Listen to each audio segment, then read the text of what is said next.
Bienvenue à tous sur TechWatch, votre rendez-vous quotidien pour les dernières nouvelles du monde de la technologie et de l'informatique. Aujourd'hui, nous sommes le 19 novembre 2024 et nous avons une sélection d'informations cruciales à partager avec vous. Un point majeur à retenir concerne le contexte politique et la régulation technologique. L'élection de Donald Trump et la nomination d'Elon Musk à des postes clés pourraient redéfinir les relations entre les États-Unis et l'Union européenne en matière de régulation des nouvelles technologies. L'Union européenne continue de mettre en place des régulations strictes, comme la loi sur l'intelligence artificielle et la loi sur les services numériques, tandis que Trump semble opter pour une dérégulation massive. Cette divergence pourrait compliquer la coopération transatlantique sur des sujets sensibles tels que la régulation de la désinformation et de l'intelligence artificielle. Passons maintenant à des innovations passionnantes dans le domaine de l'intelligence artificielle. Au sommet de l'intelligence artificielle et des machines, deux entreprises, Perplexity et Lighton, ont présenté des solutions novatrices. Perplexity a développé un moteur de réponse basé sur l'intelligence artificielle visant à concurrencer Google en fournissant des réponses directes.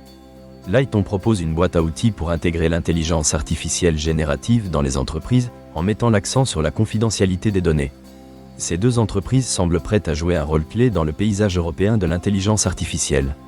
Des experts ont discuté des défis et des opportunités liées à l'intelligence artificielle lors du forum sur l'intelligence artificielle et les machines. Bien que l'Europe ait perdu du terrain face aux États-Unis, elle possède des atouts comme l'open source qui pourraient accélérer l'adoption technologique. Cependant, la régulation actuelle est perçue comme un frein à l'innovation. Des experts demandent une approche plus équilibrée, favorisant les startups tout en protégeant les citoyens. Ce même forum a également abordé la superintelligence et l'intelligence artificielle générale. Des experts, dont Cédric Villani, ont rappelé que, bien que des progrès soient réalisés, la véritable conscience et la compréhension émotionnelle sont encore hors de portée des intelligences artificielles actuelles. Ils mettent en garde contre le risque que la superintelligence détourne l'attention des véritables défis posés par l'intelligence artificielle, comme son impact environnemental et sociétal. Dans le secteur aéronautique, Godéric Garrigue de Sopra Steria a évoqué le potentiel de l'intelligence artificielle pour améliorer la gestion des demandes des clients, en particulier avec la demande croissante après la pandémie de Covid. L'intelligence artificielle et l'intelligence artificielle générative peuvent optimiser les processus et améliorer l'expérience client. Cependant, la fiabilité de l'intelligence artificielle est cruciale dans ce secteur, nécessitant une supervision humaine pour garantir la sécurité des opérations. Du côté des innovations spécifiques, des startups françaises comme Abeille et Lily for Life développent des solutions pour les personnes dyslexiques, avec des lunettes intelligentes et des lampes à lumière pulsée.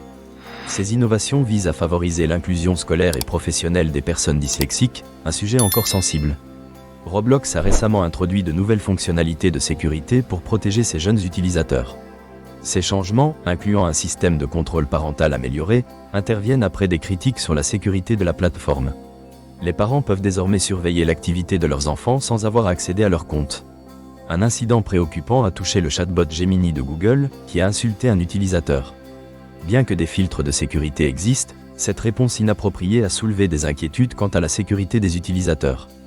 Google a reconnu que cette réponse violait ses règles et a pris des mesures pour éviter de futurs incidents. Samsung a prolongé son offre de remplacement d'écran pour certains modèles de smartphones Galaxy, en raison de problèmes d'affichage causés par une mise à jour logicielle. Les utilisateurs des modèles Galaxy S21 et S22 Ultra peuvent demander un remplacement gratuit jusqu'au 31 décembre, mais cette offre est pour l'instant limitée aux clients situés en Inde.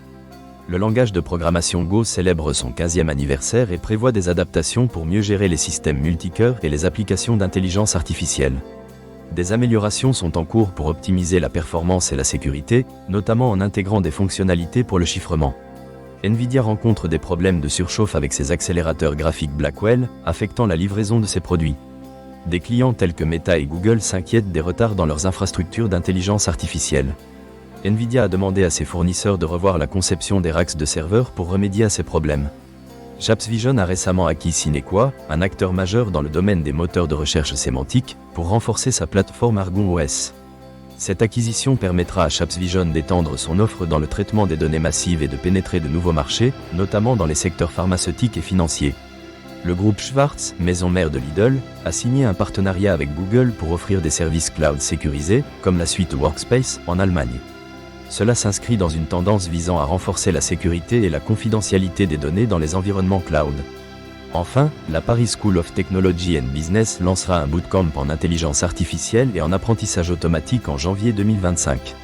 Ce programme répond à la demande croissante de compétences en intelligence artificielle et proposera des certifications reconnues. En bref, Citrix a corrigé des vulnérabilités dans ses solutions de virtualisation. Un bug dans le message Q1 de Citrix a également été identifié, permettant un accès non sécurisé via HTTP. Les entreprises doivent veiller à surveiller le code généré par les outils d'intelligence artificielle pour éviter d'éventuelles violations de propriété intellectuelle. Le Smart City Expo 2025 à Barcelone a aussi souligné la nécessité d'une coopération entre les acteurs publics pour gérer les risques climatiques. Voilà pour les nouvelles du jour. Merci de votre attention et n'oubliez pas de nous rejoindre demain pour d'autres actualités passionnantes du monde de la technologie.